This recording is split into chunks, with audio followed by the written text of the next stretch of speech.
It's up to you. Treat me like you. Comfort, past the threshold of basic human needs, begins to erode the very capacities that make a life worth living. Listen to me on this. The comfortable person does not grow. Growth requires friction, and comfort is the systematic elimination of friction. The comfortable person does not adapt. They simply don't. Adaptation requires challenge, and comfort is the avoidance often of that challenge. The comfortable person does not know what they're capable of, because capability reveals itself only under pressure, and comfort has removed all pressure. See, this is not an argument for suffering of its own sake, but voluntary discomfort, chosen, structured, intentional, is the primary mechanism through which human beings discover their own depth. Cold water revealed something that warm water never will. Early rising reveals something that sleeping in never will.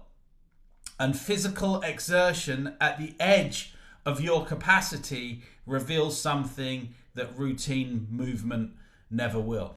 See, ancient practitioners of discipline understood voluntary hardship. The wealthiest among them would periodically dress in rough clothing, eat the simplest food, and sleep without luxury.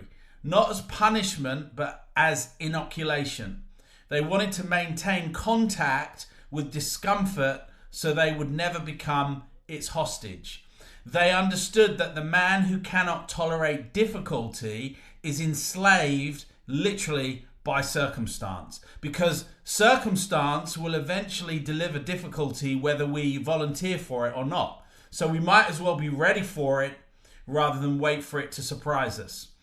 See, your current level of comfort is often the ceiling of your current life. Everything you desire that you do not have exists on the other side of a discomfort you are presently unwilling to endure. Let me say that again. Everything that you want exists on the other side of a discomfort you are presently unwilling to endure. See, the promotion exists on the other side of a difficult conversation. The deeper relationship exists on the other side of the vulnerable admission. Comfort promises safety, but it only delivers atrophy. And the cruelest feature of this exchange is that it occurs so gradually, so imperceptibly, that by the time you recognize what's been lost, the capacity to reclaim it itself has been eroded. So choose discomfort today, voluntarily, deliberately.